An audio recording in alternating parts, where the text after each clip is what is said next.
Prof. Alex Nina ensina como definir o público-alvo no marketing. Temos que entender que esse processo de definição de público-alvo é como se fosse um funil, em que nós temos no extremo superior o mundo e no extremo inferior o indivíduo. Então, se você quer vender para todo mundo, você tem um problema, porque quem tenta vender para todos não vende para ninguém. E eu entendo que a pessoa, e é comum quando eu peço atividade de marketing para os alunos, colocarem assim, né? As pessoas colocarem que o produto é vendido para todo grupo de pessoas, independente da faixa etária, independente do gênero, independente de etnia, é um produto para todo mundo. Por que as pessoas pensam assim? Porque as pessoas têm medo de perder vendas, né? De pensar assim no negócio e perder vendas. Então, meu produto está direcionado para o público feminino. Isso significa que eu vou fazer todo o marketing voltado para esse público e, de repente, eu posso estar perdendo um público grande, que é o público masculino, ou vice-versa. Só que quando você entende essa frase, você compreende também que você vai ter que perder vendas. Que o seu produto ele não pode ser para todo mundo. Não é para todo mundo. Alguém tem que receber exclusividade, que é um dos gatilhos do marketing. Tá? Então, você tem que entender isso, que seu produto não é para todo mundo. Aí você vai começar a usar critérios para filtrar clientes, né? Filtrar pessoas. E vai ser cada vez restringindo o grupo de pessoas que você quer atingir. Aí, quanto mais você restringe o grupo de pessoas, maior a chance de você entregar uma proposta de valor adequado para elas. Por quê? Lembra do exemplo. Se eu estou pensando a proposta de valor para o grupo feminino, se eu tentar pegar o grupo masculino, minha proposta de valor vai diminuindo. A grosso modo, a gente pode dizer assim.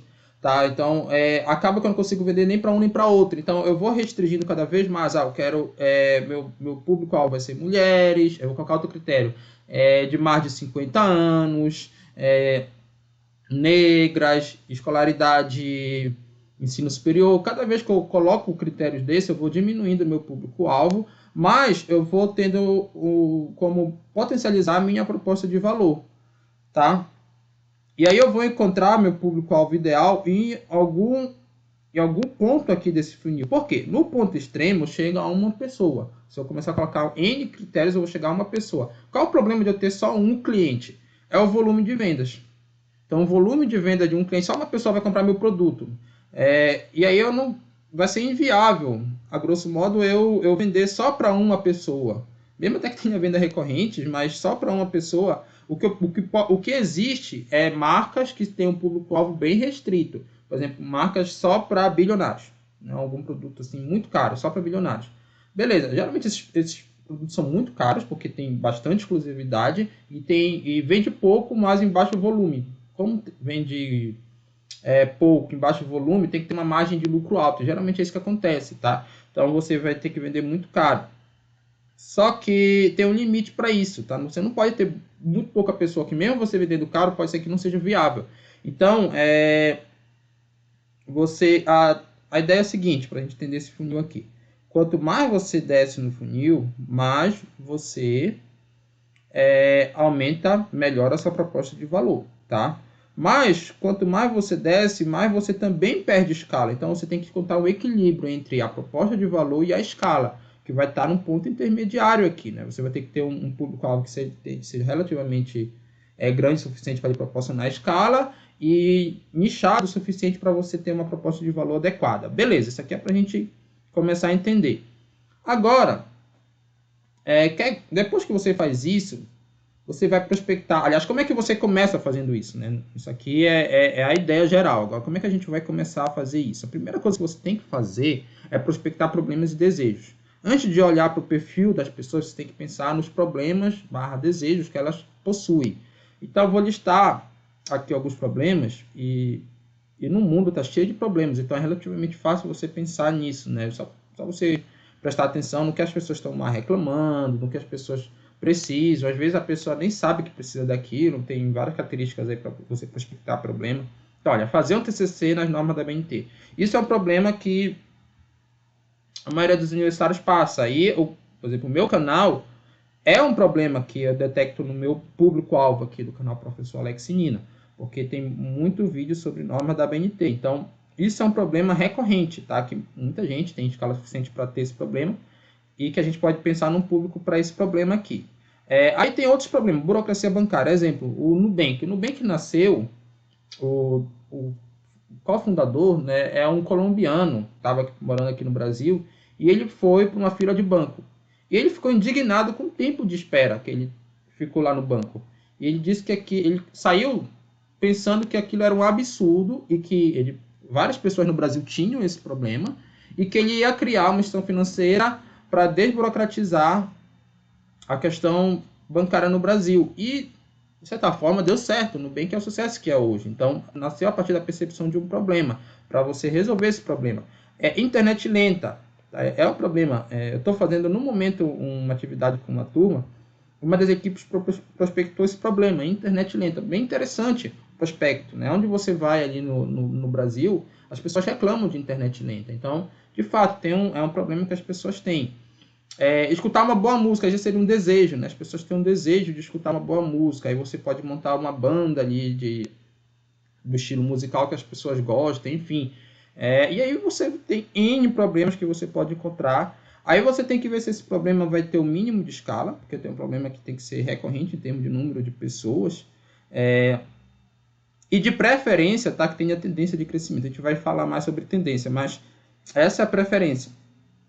O problema ele tem uma certa tendência, é um problema que as pessoas estão vivenciando cada vez mais, tá? Ou então mais número de pessoas vão passar. Por exemplo, se mais pessoas entrarem no curso superior, esse problema de fazer o TCC na norma da BNT, ele vai crescer. Tá? Mas não necessariamente isso precisa acontecer. É importante ser um problema com um mínimo de escala. Olha só o exemplo. Recuperar arquivos de um disquete. As pessoas mais novas não sabem nem o que é disquete. Disquete é digamos assim, um item que ele existia antes do pendrive, é o precursor do pendrive. E tem gente que não sabe nem o que é pendrive, porque hoje também já está defasado o pendrive. Se grava muito mais nas nuvens, enfim, outras plataformas. Então, o disquete é bem antigo. Ninguém mais usa disquete. Isso aqui foi um problema no passado. O técnico de informática resolveu esse problema, mas hoje já não é mais. Né? E teve uma tendência de decrescimento. Então, não é mais um problema relevante na sociedade. Tá?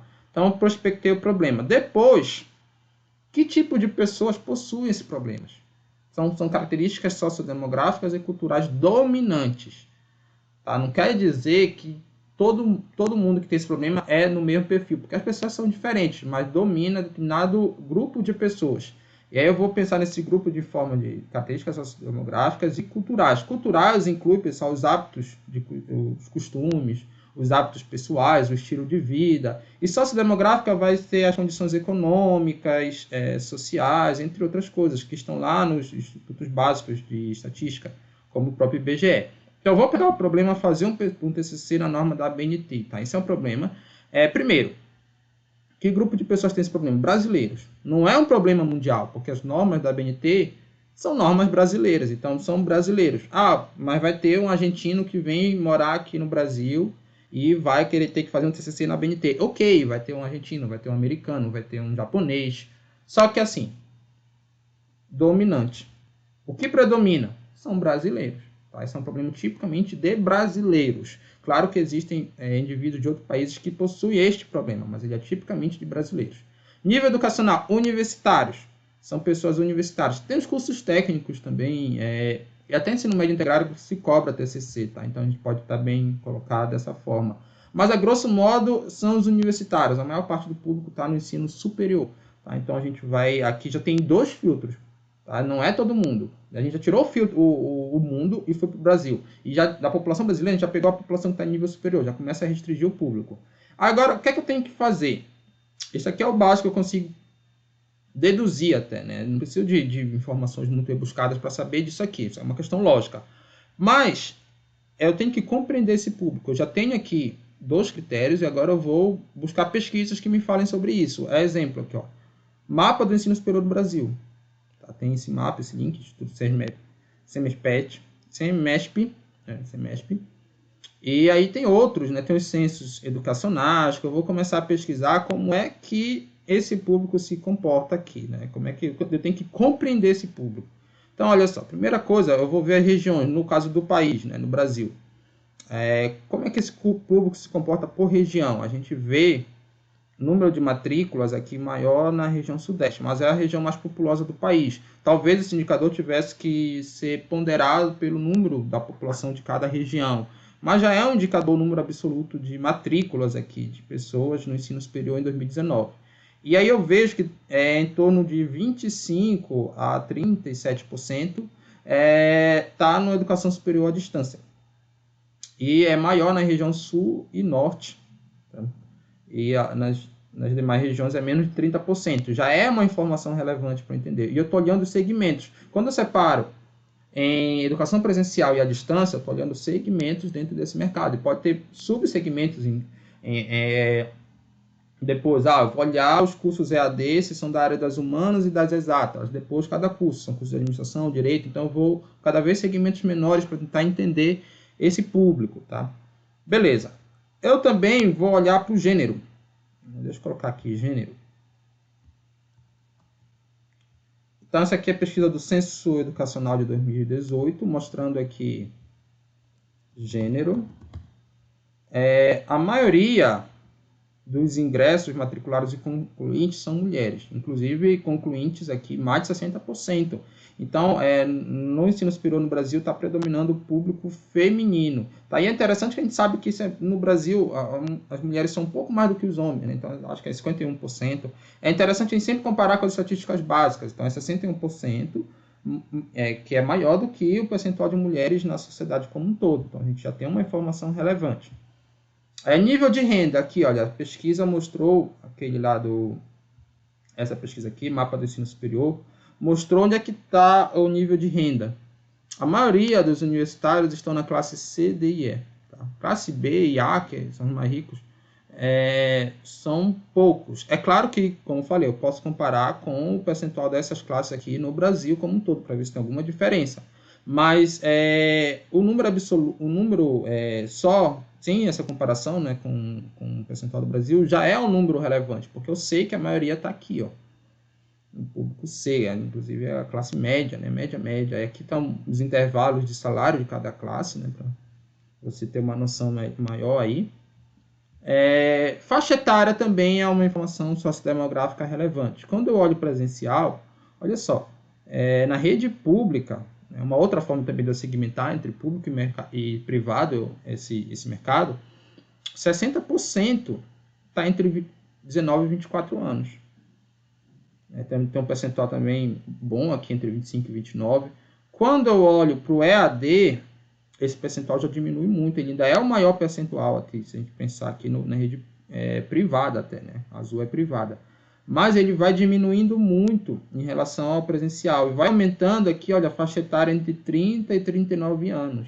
Percebo que tem uma diferença entre os segmentos, mas se a gente pensar como um todo, o predomínio na universidade no Brasil é entre 19 e 40 anos. Né? A partir daqui já tem um percentual muito baixo. Outra coisa que a gente tem que compreender, e é muito importante, são as tendências. A tendência é uma das coisas mais importantes.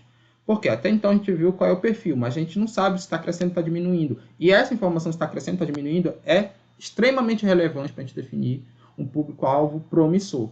Então, olha só, tendência de crescimento do EAD no Brasil. A gente viu aqui nesse slide que EAD não chega a 40% em nenhuma região. Está em torno de 30% talvez na média. Então, a maioria dos universitários estão no ensino presencial. Porém, o EAD vem crescendo de forma vertiginosa. Se a gente pegar o mesmo gráfico do ensino presencial, esse crescimento não é tão acentuado. E é de forma maior na rede privada aqui. Na rede pública é quase quanto estável, né? Mas na rede privada vem crescendo de forma vertiginosa aí, de 2014 a 2019, e a gente nem está considerando o período da pandemia. Tá, que se cresceu mais ainda. Os dados que eu encontrei foram até 2019. E beleza, essa é uma tendência tão positiva para o EAD. Olha só, outra tendência. A taxa de jovens negros no ensino superior avança. Então, tem cada vez mais pessoas negras, mas ainda metade dos brancos. Quer dizer, isso aqui socialmente é muito ruim, né? Porque se a gente pensar ali na composição de etnia no Brasil, a maioria é negra, mas na universidade a representação dos negros é menor. E chega a metade das pessoas brancas. Mas significa, por outro lado, que ainda tem muito a avançar. Porque se mais da metade da população é negra e tem um percentual muito baixo na universidade, essas políticas públicas de cotas, entre outras coisas, continuarem, né, a tendência é que você tenha cada vez mais negros na universidade. Tá? Isso, para informação de mercado, é valiosíssimo. Quer dizer, eu posso fazer uma proposta de negócio voltado para o público negro universitário, que é um público que ainda é muito abaixo do que se espera e tem um potencial de crescimento muito grande. Tá? E está crescendo, né, historicamente. A pesquisa ela ajuda a definir o público-alvo, mas não necessariamente precisa ser o público predominante. A compreender o público-alvo é melhor assim. Porque aqui você não vai definir o público-alvo através dessa pesquisa. Tá? Que não necessariamente precisa ser o público dominante. Então, por exemplo, aqui a gente percebe que o público dominante nas universidades são pessoas brancas, mas eu posso fazer uma proposta para pessoas negras, como eu disse. Eu posso fazer uma proposta para idosos. Olha só, que faixa etária. Acima de 60 anos, percentual muito baixo. Mas eu posso fazer uma proposta para idosos. Por quê, pessoal? E pode até ser algo inteligente. Porque o idoso vai ter dificuldade, muitas vezes, em cursar um ensino superior ali, né? E, inclusive, existe preconceito contra idosos nesse quesito, contra pessoas mais velhas que entram na faculdade. Aí, está todo mundo olhando para esse público aqui, seus concorrentes. Está todo mundo querendo agradar esse público aqui. Tá? Você tem vários concorrentes, todo mundo está aqui. Se você vier para cá, você está sozinho aqui. Então, você não vai ter concorrência, você vai ter como fazer uma proposta de valor identificando ali os problemas específicos desse público. Tá? Então, seria uma proposta interessante de você oferecer um produto ou serviço para pessoas idosas que estão ali na universidade. O importante é ver se esse percentual ele tem um número mínimo de pessoas que dê escalabilidade, né? Isso é importante você avaliar. É desejável que se tenha tendência de crescimento. Por exemplo, a população idosa está crescendo no Brasil.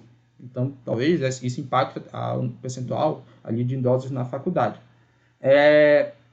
Mas nem sempre você precisa ter essa tendência de crescimento para que o negócio seja viável. Por exemplo, o percentual de brancos na universidade vem diminuindo no Brasil, mas isso não significa que você vai ignorar. Como está diminuindo, eu não vou fazer uma proposta de valor para pessoas brancas. Porque ainda vai ter pessoas brancas. Aí tem a questão também de você pegar o número de matrículas e trazer isso para a questão de renda, quanto essa pessoa vai poder pagar, né? Ainda tem escala, né? Por mais que diminua, não necessariamente isso vai ser ruim para o negócio. Então, assim, a pesquisa ela vai servir para você compreender, tá? Você compreender como está funcionando o seu mercado. Depois que você compreende, você tem que alinhar isso à sua proposta de valor. Aí vem a definição do público-alvo. E como é que você vai fazer esse alinhamento? Você vai começar a pegar esses grupos e fazer interseção. A noção de interseção que a gente aprendeu lá no primário, né? Interseção de conjuntos. Então, tem um conjunto de mulheres, vou colocar aqui universitárias, né? Já é 2 conjuntos aqui, poderia ser 4 universitárias. Mulheres universitárias já seria a interseção de 2 conjuntos, né? A gente poderia colocar 4 conjuntos aqui. Aí, brancas, idade 18 a 24 anos. Então, você vai descrever assim: meu público-alvo são mulheres universitárias brancas de 18 a 24 anos. Aí, com renda, tal, tal. E aí você vai colocando cada vez mais conjuntos. A interseção é a que fica bem aqui, ó. Então, quanto mais você vai colocando critérios, mais você vai ter uma interseção menor. Por outro lado, maior vai ser a sua capacidade de entregar uma proposta de valor adequada para esse público aqui. Tá? Então é isso. Agora, se você colocar muito critério, pode ser que você perca a escalabilidade. E aí você tem que encontrar o equilíbrio, como eu disse lá no início do vídeo. E aí o outro passo interessante é você definir a persona. Porque quando eu coloco assim, meu público são mulheres universitárias brancas de 18 a 24 anos, eu ainda estou sendo...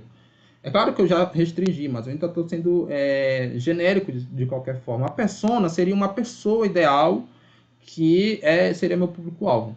Então, meu cliente típico é mulher, universitária, branca, 22 anos, já começa a especificar, olha, eu não coloco uma faixa de idade, Eu já penso numa pessoa mesmo que talvez compraria ali o meu produto, né? Ou consumiria aqui o meu canal, né? Se eu pensar nisso, né? No público universitário.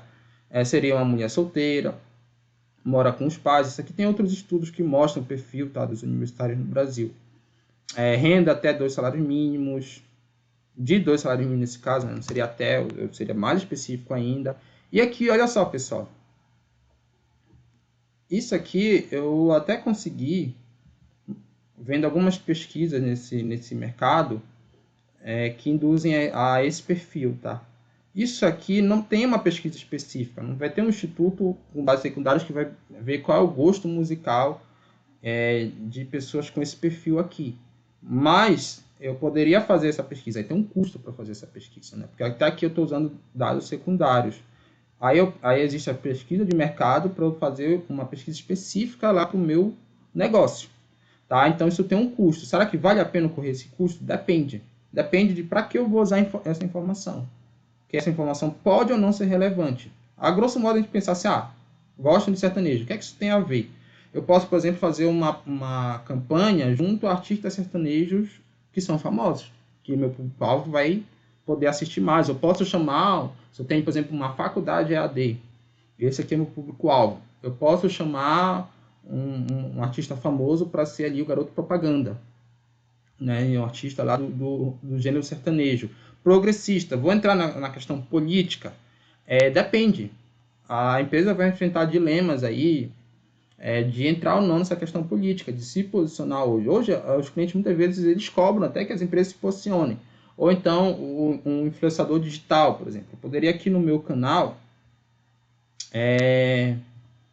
por exemplo, se eu descobrisse lá que a maioria do meu público é progressista, eu poderia tentar me posicionar politicamente nesse ramo, né? Para tentar atrair mais público. Provavelmente eu iria atrair. Qual é o grande problema disso aqui, tá? Eu vejo que isso tem que ser feito com autenticidade.